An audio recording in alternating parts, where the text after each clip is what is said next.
you are a nurse practitioner, right? Right. Okay. So how long have you been doing that? Well, I've been a nurse since 2009. I was done with nursing school December 2008.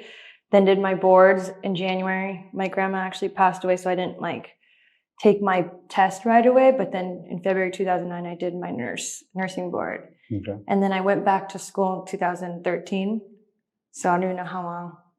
Did you always, even since you were a little kid, did you always want to do that, or be a nurse practitioner or nurse? Well, nurse, just whatever. Did you always want to go into that field where you're taking care of people? Yeah. So my mom's a nurse. Okay. My parents wanted me to be a doctor, actually. And I was like, I don't want to go to school that long, Then I ended up going to school that long anyways. So it's interesting. So it was kind of in your blood to do something in that kind of field, right? Yeah, I wanted to make a difference in people's lives. So that was so you wanted to create a meaningful life long term, and nursing was kind of a good path for you that you thought, right? So you're the owner of CEO to Health, and then also Revive and Rejuvenate. Yes. Okay. I fully own Revive and Rejuvenate, but I do have some partners for CEO to Health. And how did that come about? Why did you start those businesses?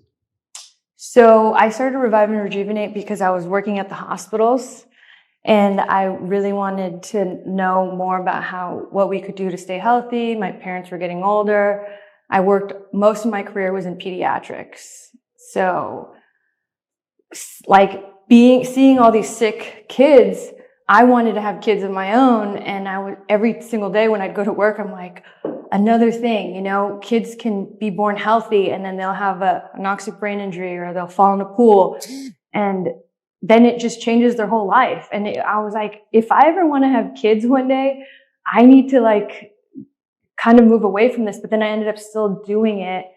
And then ever since I was 21, I had always had 2 jobs. So when I was a nurse practitioner at Miller Children's Hospital, I was only working 3 days, 3 12s. So I ended up working for a concierge company and to do IVs. Started working for that doctor, and he actually was like, you should start your own company, because I was meeting a lot of people and a lot of clients. And so he kind of helped me start Revive and Rejuvenate. And it wasn't the business model that I wanted. It was actually supposed to be group therapies for bachelorette parties, bachelor parties, group settings. And then it was COVID. I started. And then boom, COVID jumped in and it screwed the whole model up. Exactly. Right. From the jump. Okay. All right. So how did COVID mess with you? So people couldn't be around other people. So I had to kind of divert and do something different. It wasn't obviously the business model.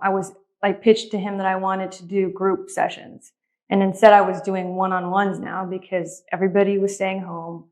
People still wanted to look good. I had trained in So why do people want to look good when they're just staying at home? That was what was interesting about it. I was crushing in 2020 because everybody still wanted Botox, still wanted to look good. And then some of them just wanted to stay healthy because we really didn't know what was going on during COVID. And, it was really hard for me too, because I was still working at the hospital, still doing that. And I was seeing people in the hospital, be really sick. And then I was seeing other people hanging out, still doing whatever they wanted to do. And so even when my parents asked me, should I get a COVID vaccine? I was just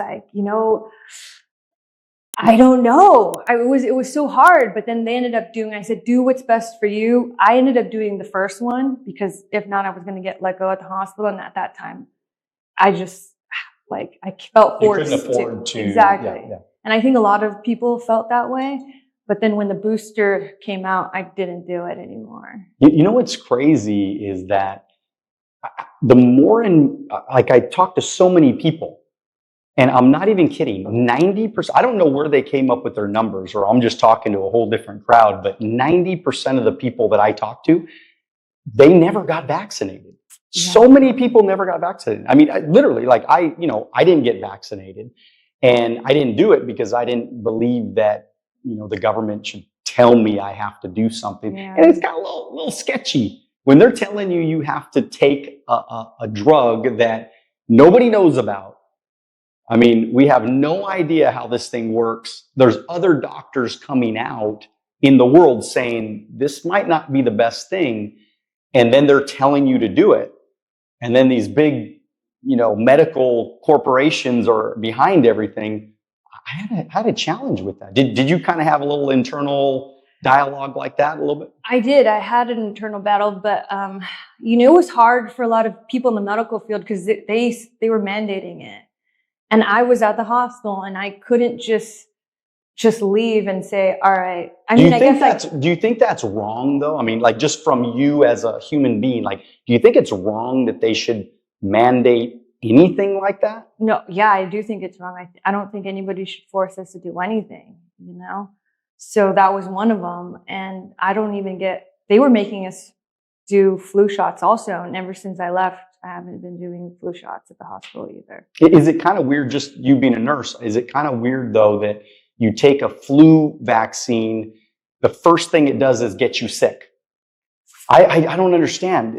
Were you getting sick? I never have been sick. I never got sick. I got COVID probably 2 days, lost my taste, lost my smell for like 2 days, ready to commit suicide because that was just very, very painful to have to deal with that.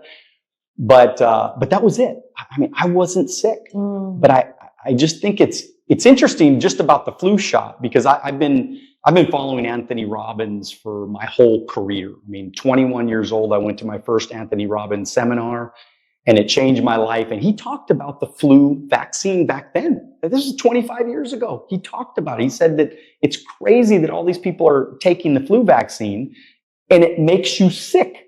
And it's a vaccine that's inside you. So I don't know, maybe you have a different perspective, but. I don't know. I've done the flu shot many times because every year at the hospital, I would get it done. And it's a dead virus those flu shots. So it shouldn't get you sick.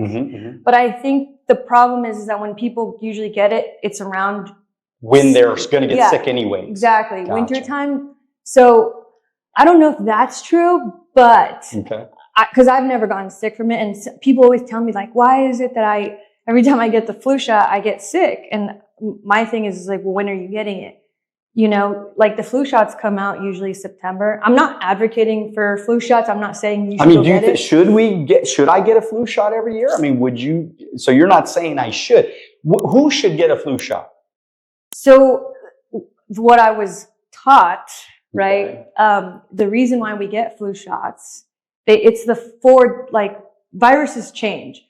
So the 4 top viruses that cause death or get people sick that end up in the hospital, they get those 4 strains. And they actually put it to the next shot the next following year.